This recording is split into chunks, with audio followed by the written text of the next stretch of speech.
하나님의 은혜와 평안이 오늘 예배드리는 모든 심령 가운데 함께 하시기를 기원합니다. 영국의 철학자인 프랜시스 베이컨이 네 가지 우상론에 대해서 이야기를 했습니다. 여기서 말하는 우상은 사람들의 마음속에 자리 잡고 있는 편견과 선입견을 일컫는 말입니다. 한번 여러분, 내 속에는, 내 마음속에, 삶 속에는 어떤 우상이 있는가 한번 점검해 보시기 바랍니다. 그가 말하는 첫 번째 우상은 종족의 우상입니다.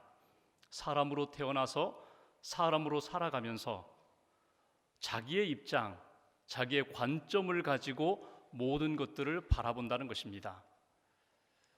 예를 들면 이런 것입니다. 새가 지금 소리를 내고 있습니다. 짹짹 소리를 내고 있는데 지금 내 마음이 우울합니다. 내 마음이 슬픕니다. 그러면 그 새가 짹짹거리는 소리를 새가 운다고, 슬피 운다고 그렇게 이해하고 받아들입니다.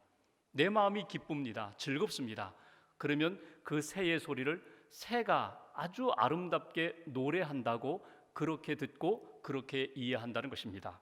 나의 관점, 나의 입장이 오히려 나의 큰 선입견이 되고 편견이 될 수가 있다. 두 번째는 동굴의 우상입니다. 내가 타고난 어떤 기질이 있습니다. 생각이 있습니다. 성격이 있습니다. 내게 주어진 환경이 있습니다. 마치 동굴 속에 들어가서 지금 내가 볼 수 있는 제한된 그 부분이 있는 것처럼 내가 가지고 있는 그 경험의 한계 속에서 우리는 벗어나기가 어렵다. 그러니까 내 경험 속에서 이해하고 판단하고 그렇게 바라본다는 것입니다. 세 번째는 시장의 우상입니다. 시장에 가면 많은 소리들이 들립니다. 물건을 파는, 장사하는 사람의 소리도 들리고 또 세상에 이런저런 소문이 시장판 안에서 들려지게 됩니다. 그 시장의 소리, 세상의 소리를 들으면서 그 이야기가 내 마음속에 기준이 되기가 쉽다는 것입니다. 요즘 세상은 이렇대, 요즘 누구는 이렇대, 어느 집은 이렇대. 그 세상의 이야기, 시장의 이야기가 내 삶의 편견으로, 선입견으로 뿌리를 내리기가 쉽다. 그리고 네 번째는 극장의 우상입니다. 극장에 가서 연극을 봅니다. 무대 위에서 연기하는 그 배우들의 그 상황을 그대로 받아들이게 됩니다. 왕으로 연기를 하는데 왕으로 받아들입니다. 농부로 연기를 하는데 마치 저 사람이 농부인 것처럼 내가 그대로 받아들입니다. 어떤 권위 있는 사람의 말이나 어떤 힘이 있는 사람의 말을 아무런 여과 없이 그대로 받아들이고 믿기 쉬운 것, 이것이 극장의 우상입니다. 여러분, 예를 들면 이런 것입니다. 방송에서 맛집을 소개했습니다. 아직 가보지 않았습니다. 먹어보지 않았는데 방송에서 소개한 그 맛집을 그대로 받아들입니다. 저 음식점이 대한민국에서 제일 맛있는 음식점이래. 가야지, 먹어야지. 그 방송의 내용을 그대로 받아들이는 것, 나도 모르게 그 방송 프로그램을 그대로 믿는다는 것입니다. 여기서 베이컨은 이렇게 우리 마음속에 찾아온 우상들, 편견과 선입견이 내 마음속에 이렇게 굳게 자리를 잡을 때 어떤 일이 벌어지는가? 진실과 진리를 만나기가 어렵다는 것입니다. 그 사람의 정말 참된 모습을 내 마음속에 있는 우상이, 편견과 선입견이 아주 강하게 자리 잡을 때 그 사람 그 모습 그대로 진실된 모습으로 받아들이기가 어렵다는 것입니다. 여러분 마음속에는 어떤 우상이 있습니까? 신앙생활하면서 믿음이 성장하고 성숙해 되는 일에 혹시라도 방해하는 선입견, 편견이 내 삶 속에는 없습니까? 오늘 말씀은 예수님께서 초막절 마지막 날 사람들 가운데 이렇게 선포하십니다. 누구든지 목마르거든 내게로 와서 마시라. 나를 믿는 자는 성경의 이름과 같이 그 배에서 생수의 강이 흘러나오리라. 이 말씀을 들으면서 사람들 사이에 소란이 벌어졌습니다. 야, 저 사람이 선지자야. 저 사람이 그 선지자야. 아니야, 저 사람이 그리스도야. 저렇게 선포하는 것을 보니까 하나님이 약속하신 메시아야. 무슨 소리? 메시아는, 그리스도는 어떻게 갈릴리 출신이 그리스도가 될 수 있어? 사람들이 잘 이해를 못해요. 그리스도는 다윗의 후손으로 베들레헴에서 태어난다고 했는데 저 갈릴리 나사렛 출신 저 목수가 무슨 그리스도가 될 수 있어? 이렇게 소동이 벌어집니다. 그 소동 속에 유대 종교 지도자들이 사람들을 보내서 예수를 잡아오도록 합니다. 예수님을 죽이겠다는 것입니다.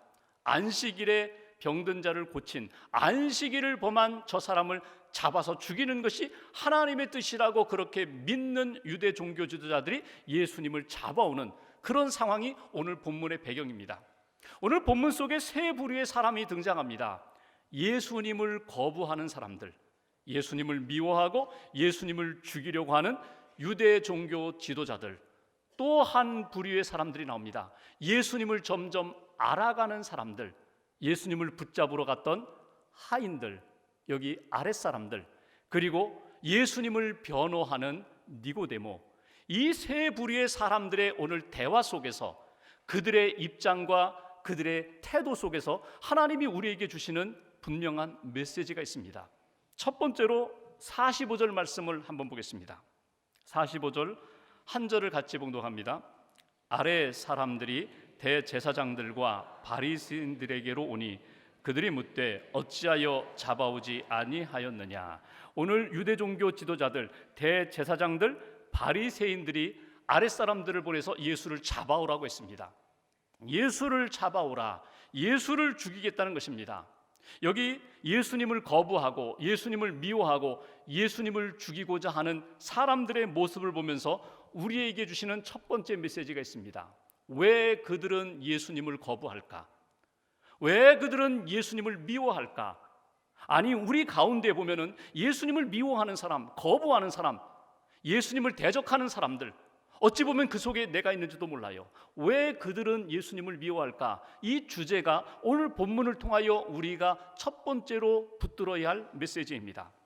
여기 유대 종교 지도자들은 구약의 율법, 구약의 말씀을 너무나도 잘 알고 있는 사람들입니다. 예수님께서 누구든지 목마르거든 내게로 와서 마시라, 이 말씀을 선포하실 때 이 말씀이 어디에 있는지도 너무나 잘 알고 있었던 사람들입니다. 이것은 이사야 55장 1절에 있는 말씀이야. 이것은 아무나 할 수 있는 말씀이 아니라 이것은 하나님께서 약속하신 메시아가 이 땅에 올 때에 메시아가 선포할 수 있는 말씀이야. 누구든지 목마른 사람들은 다 내게로 오라. 내가 너희를 생명수로 채워주리라. 내 배에서 생수의 강이 흘러 넘치게 하리라. 이것은 메시아가 할 수 있는 말씀인데 예수님이 이 말씀을 하셨다는 것입니다. 그렇다면 구약에 대한 지식과 성경에 대한 지식을 알고 있는 사람들이라면 저분이 메시아가 아닌가? 저분이 구원자가 아닌가? 이렇게 접근하고 관심을 갖고 찾아야 되는데 오늘 유대 종교 지도자들은 전혀 그럴 마음이 없었다는 것입니다. 무엇 때문에 예수님을 알아보지 못했을까? 무엇 때문에 예수님을 끝까지 이렇게 대적하고 죽이려고 했을까? 그들 속에, 내면 속에 무엇인가 예수님을 받아들이기 어려운 무엇인가 그들 안에는 있었다는 것입니다. 여러분, 그것이 무엇일까요? 자기들의 이익, 자기들의 지식, 자기들이 누리고 있는 특권, 자기들이 받고 있는 많은 혜택을 내려놓지 못하면 예수님으로 만나기가 어렵다는 것입니다. 여러분, 오늘 본문을 읽어가다 보면은 예수님을 잡으러 갔던 사람들이 빈손으로 왔어요. 47절 말씀 보실까요? 바리새인들이 대답하되 너희도 미혹되었느냐? 너희도 예수님의 말씀에 흔들리고 있느냐? 예수님을 믿으려고 하느냐? 48절 당국자들이나 바리새인 중에 그를 믿는 자가 있느냐? 우리를 봐라. 우리 바리새인들 중에 예수 믿는 사람 있어? 예수 믿는 사람 없어. 49절 율법을 알지 못하는 이 무리는 저주를 받은 자로다. 너희들 율법을 붙잡고 있는 우리를 따르지 아니하고 우리를 의지하지 않고 예수에 기웃거린다면, 예수의 말씀에 흔들린다면 너희들은 저주받은 사람들이야. 이것이 오늘 유대 종교 지도자들이 가지고 있는 마음과 태도입니다. 그들 안에 자기 우상이 있어요. 자기들이 가지고 있는 지식의 우상이 있어요. 그렇게 붙잡고 있는 하나님의 말씀, 율법이 오히려 하나님께 가까이 나아가지 못하는 걸림돌이 되고 있다는 사실을 우리는 발견하게 됩니다. 여러분, 율법의 요약이 무엇입니까? 10계명입니다. 10계명의 가장 중요한 계명이 무엇입니까? 나 외에는 다른 신들을 내게 두지 말지니라. 하나님과 너 사이에, 하나님과 사람 사이에 무엇도 개입되어서는 안 된다. 무엇도 보여서는 안 된다. 무엇도 중심이 되어서는 안 된다. 오직 하나님만 중심으로, 하나님만 바라보는 신앙으로 살아야 된다. 그것이 하나님이 이스라엘 백성들을 구원해 내신 이후에 시내산에서 주셨고 가나안 땅을 건너가기 전에 마지막 신명기를 통하여 주신 말씀입니다. 이것을 너무나도 잘 아는 종교 지도자들이 하나님의 말씀, 율법의 정신은 외면하고 문자적으로만 생각했다는 거예요. 그리고 그들 내면 가운데에는 보이지 않는 우상이 자리 잡고 있어요. 내가 얼마나 성경을 잘 알고 있는데, 내가 얼마나 권위가 있는데, 내가 얼마나 많은 사람들에게 영향이 있는데, 자기 우상, 자기 신, 자기 지식, 자기 경험이 강하게 자리 잡고 있을 때 예수님을 예수님으로 만나지 못하고 예수님을 거부하는 그런 자리까지 이르게 되었다는 것입니다. 조금 더 깊이 들어가 볼까요? 왜 그들이 예수님의 말씀을 들으면서도 이렇게 끝까지 자기 주장, 자기 생각을 고집할까? 여러분, 예수님의 말씀, 예수님의 가르침과 행적이 그들의 말과는 크게 달랐습니다. 누가 알아봅니까? 사람들이 알아봅니다. 지도자들이, 종교 지도자들이 말하는 그 설교와 예수님이 전하는 말씀의 차이가 있다는 거예요. 유대 종교 지도자들은 문자적으로만 해석하고 그것을 적용하고 가르칩니다. 살인하지 말라, 죽이지만 않으면 돼요. 그러면 살인 아니에요. 근데 예수님은 더 깊이 들어가 동기에서부터 말씀하십니다. 너희가 미워하느냐? 누군가를 미워하는 마음이 있느냐? 너희들은 이미 살인한 것이야. 간음하지 말라? 예수님은 이렇게 말씀하세요. 음욕을 품었느냐? 너희가 이미 간음하는 길에 이미 들어선 거야. 심령이 가난한 자가 복이 있는 거야. 하나님의 이름으로 함부로 맹세하지 마. 예수님은 문자적으로가 아니라 더 깊이 동기에서부터, 그 중심에서부터 하나님의 마음을 붙잡고 그 말씀으로 증거해 주십니다. 사람들이 그것을 알았어요. 오늘 예수님의 말씀과 지도자들의 말이 다르기 때문에 사람들이 예수님의 말씀을 들으면 감동을 받아요. 하늘의 비밀을 깨닫게 돼요. 삶이 달라져요. 그것을 바라보는 유대 종교지도자들이 견디지 못하는 거예요. 그리고 안식일에 병든 자를 고쳤다는 그 이유 때문에 저 예수를 잡아 없애야 돼. 사람들을 미혹해 하는 예수를 없애야 모든 세상이 편한 거야. 이것이 오늘 종교 지도자들의 마음이며 삶입니다. 여러분, 이들을 바라보면서 우리 자신을 한번 보십시오. 내 마음 속에, 내 생각 속에, 삶 속에 혹시라도 잘못된 우상은 없는가? 하나님이 보여야 되는데, 하나님 앞에 가까이 나가면 하나님의 음성이 들려야 되는데, 세상의 소리가, 내 마음과 내 생각의 소리가 더 크게 보이고 더 크게 들린다면 여러분, 이미 우리 마음 가운데는 편견과 선입견, 세상의 편견, 내 자신의 그 강한 선입견이 자리 잡고 있어서 믿음의 방해물이 된다는 것입니다. 이런 유머가 있어요. 사람이 초대를 하지도 않았는데 사람의 마음 가운데, 내 마음 가운데 들어오는 두 마리 개가 있다는 거예요. 이 두 마리 개가 내 삶을 너무나 힘들게 해요. 하나님 앞에서 평안과 자유를 누리지 못하게 하고, 사람들을 만날 때 제대로 보지 못하고, 품지 못하고, 사랑하지 못하고, 용서하지 못하는 그런 아픔의 사건을 만든다는 거예요. 여러분, 이 두 마리 개가 뭔지 아세요? 하나는요, 편견이고요, 또 하나는요, 선입견입니다. 이 두 마리가 지금 우리 안에 들어와 있어요. 이것 때문에 진실을 보지 못하고, 이것 때문에 말씀, 진리를 제대로 보지 못하고 듣지 못해요. 그런데 이 두 마리 개를 쫓아낼 수 있는 아주 특별한 개가 있어요. 여러분, 이 개가 뭔지 아세요? 좀 이름이 길어요. 백문이 불여일견이에요. 여러분, 주님을 1대1로 만나셔야 돼요. 주님을 찾아가셔야 돼요. 주님을 바라보셔야 돼요.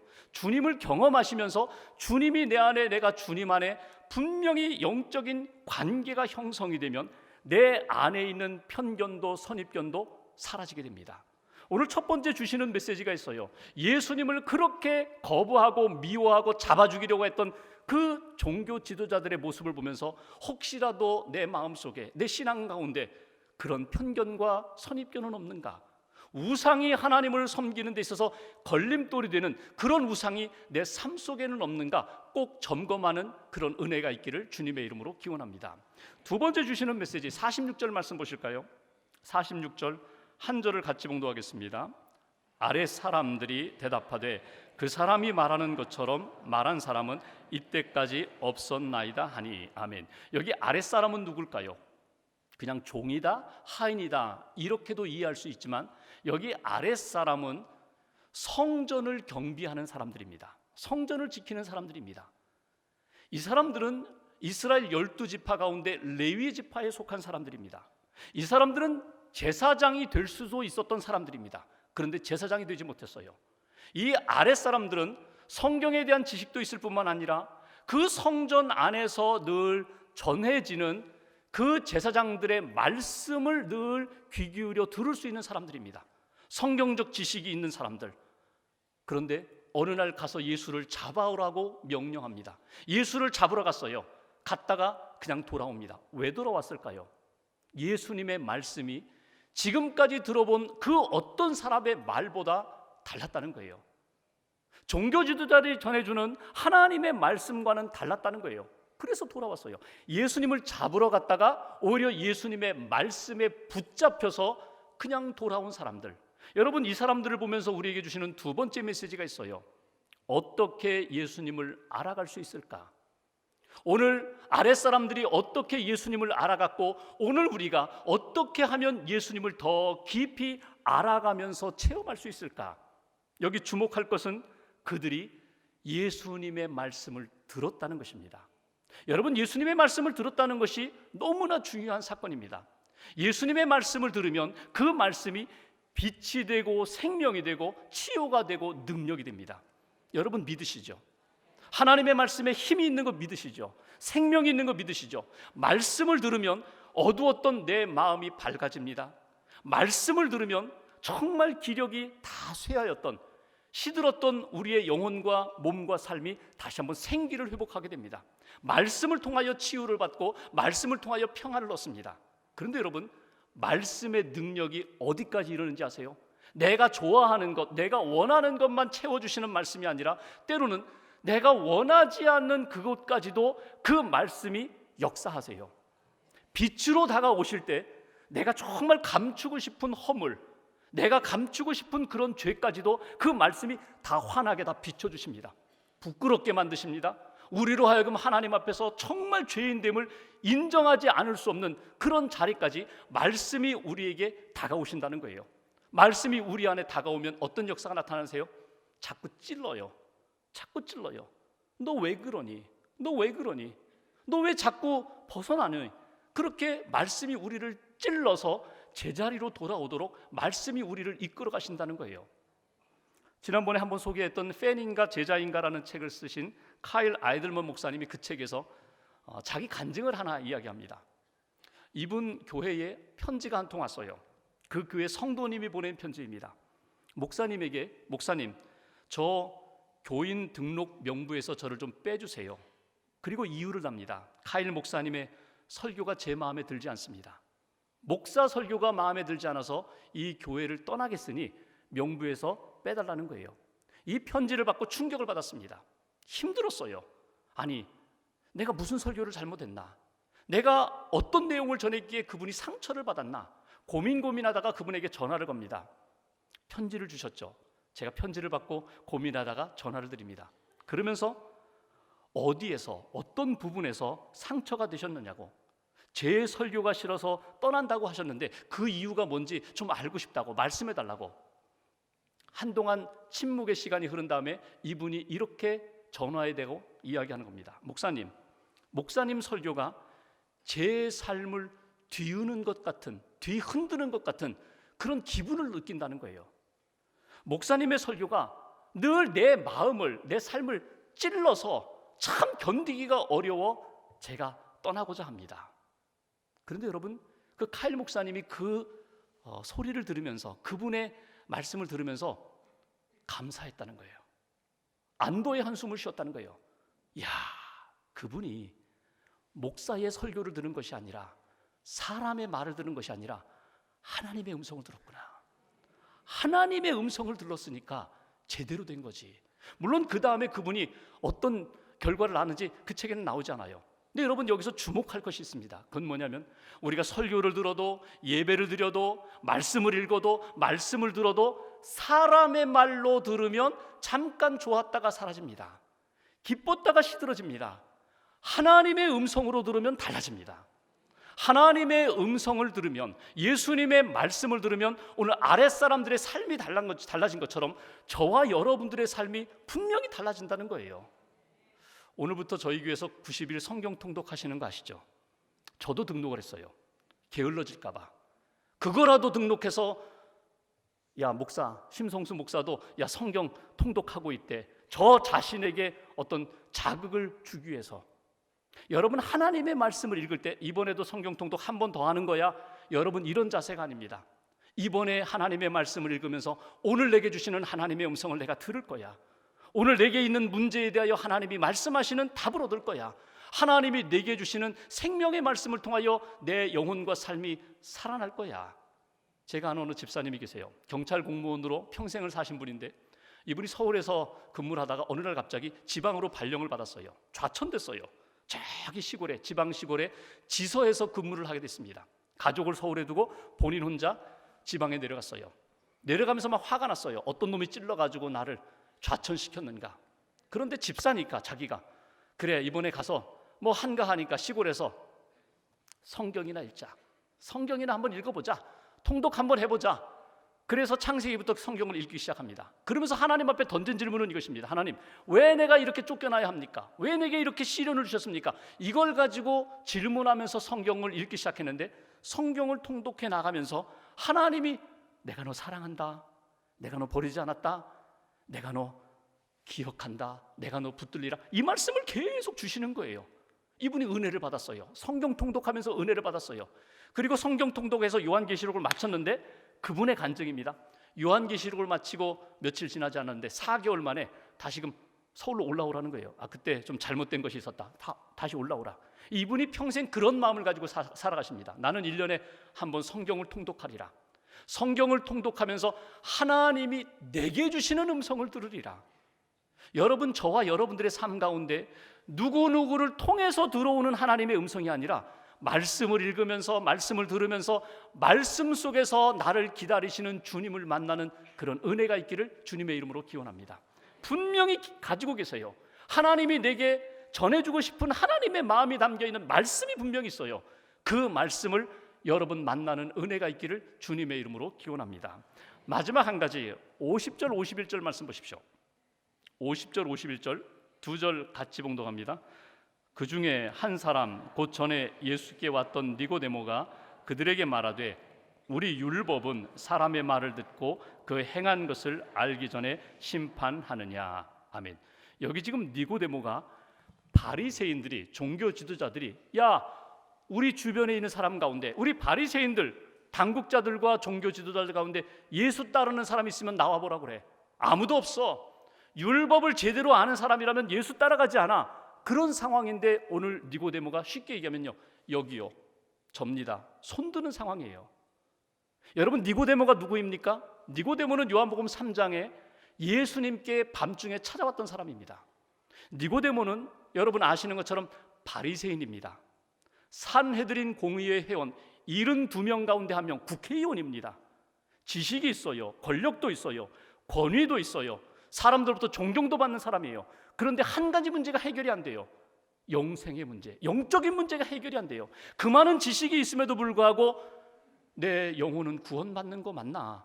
그 문제 가지고 예수님께 밤중에 찾아왔어요. 그리고 이야기합니다. 당신은 보통 사람 아닌 거 내가 압니다.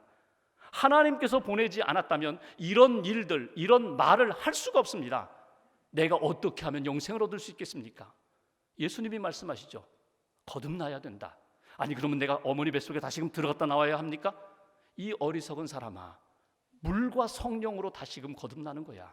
하나님의 은혜로 거듭나는 거야. 믿음으로 거듭나는 거야. 그러면서 주신 말씀이 뭐예요? 요한복음 3장 16절이에요. 하나님이 세상을 이처럼 사랑하사 독생자를 주셨으니 누구든지 예수 믿으면 멸망하지 않고 영생을 얻는 거야. 근데 3장을 보면요, 니고데모가 아멘 하고 그렇게 받아들이지 못했어요. 고민만 했어요. 거듭나야 된다. 물과 성령으로 거듭나야 된다. 하나님 앞에서 은혜로 거듭나고 믿음으로 거듭나야 된다. 고민하고 자기와 같은 고민을 가지고 있는 사람을 찾아봤을 것입니다. 아무도 없어요. 그렇게 고민하면서 주님을 바라보고 믿음의 길을 걷는 가운데 오늘 7장에 이런 사건이 등장한 거예요. 예수를 잡아와라. 안 잡아온 그런 하인들에 대하여 막 꾸중하는 그런 상황 가운데 오늘 니고데모가 무엇을 이야기합니까? 율법에 출애굽기나 출애굽기 23장이나 신명기 1장 율법에 어디 그 사람의 말을 들어보고 그 사람의 행적으로 검증해 보지 않고 잡아오는 법이 어디 있습니까?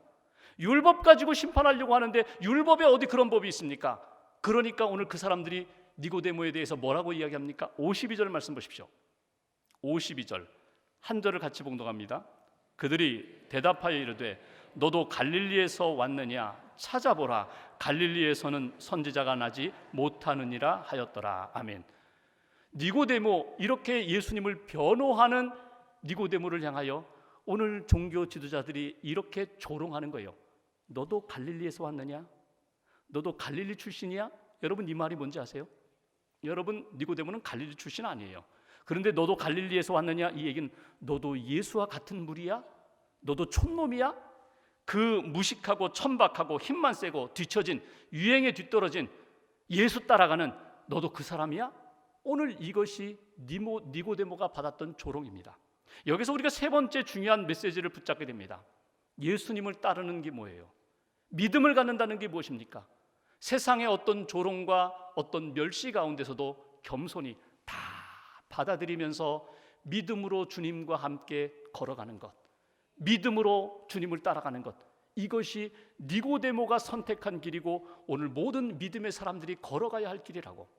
요한복음을 읽어가 보시면요, 나중에 19장에 보면은 예수님이 십자가에서 달려 돌아가셨을 때 예수님의 시체를 가져다가 장사한 사람이 나옵니다. 아리마대 요셉. 자기 무덤을 예수님의 시신을 모시는 무덤으로 드렸어요.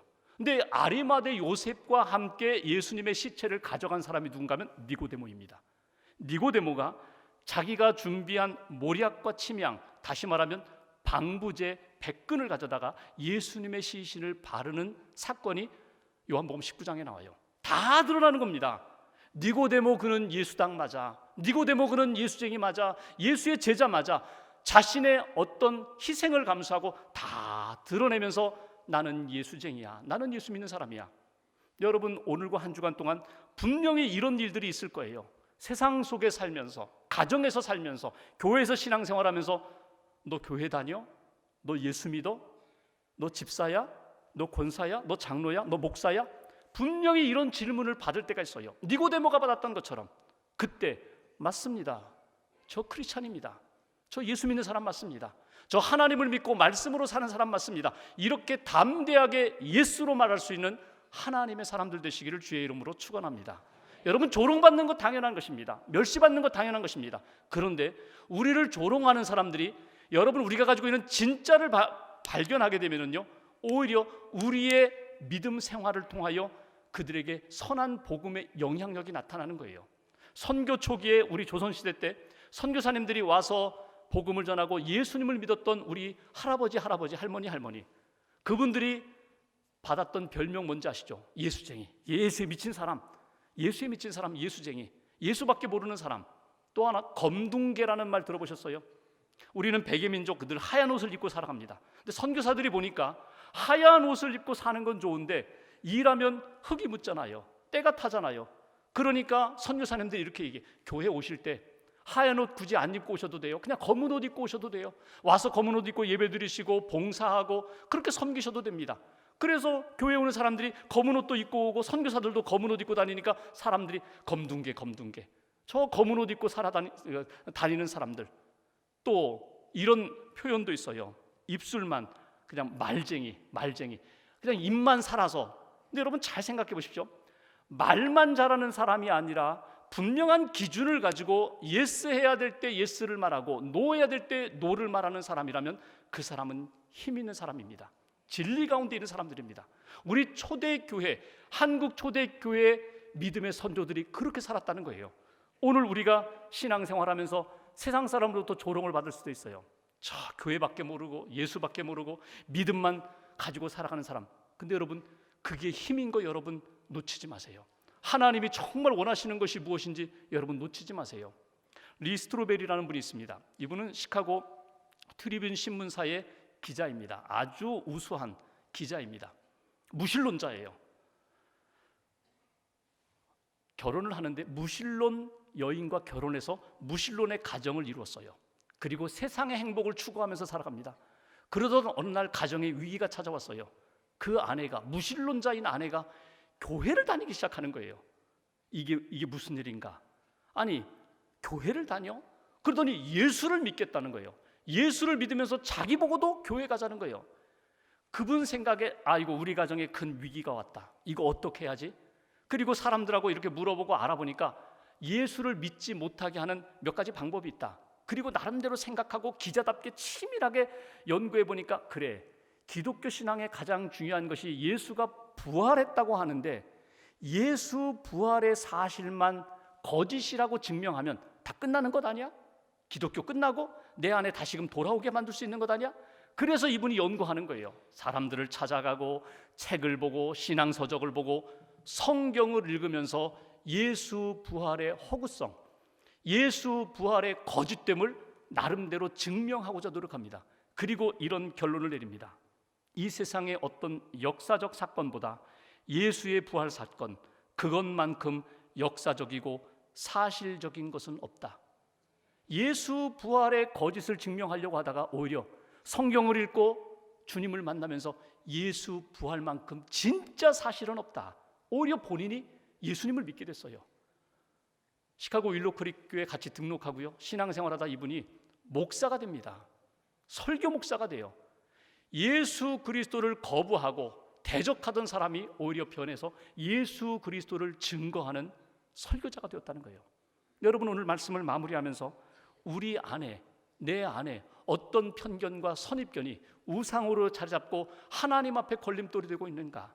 사람을 사랑하고 품고 용서하는 일에 걸림돌이 되고 있는가? 여러분 발견하셔야 돼요. 그리고 성령님의 도우심 가운데 여러분 그것을 해체시키셔야 돼요. 해결하셔야 돼요. 하나님의 은혜 가운데 내 힘으로는 안 되지만 하나님이 도우시면 얼마든지 가능해요. 말씀을 붙잡으셔야 돼요. 직접 여러분 말씀을 들으셔야 돼요. 하나님의 음성을 들으시고 하나님이 주시는 말씀으로 우리의 영혼이 살아나셔야 되고, 오늘 니고데모처럼 예수님을 믿음으로 고백하며 신실한 주님의 제자로, 성숙한 주님의 제자로 살아가는 그런 인생, 그런 주님의 자녀들 되시기를 주님의 이름으로 축원합니다.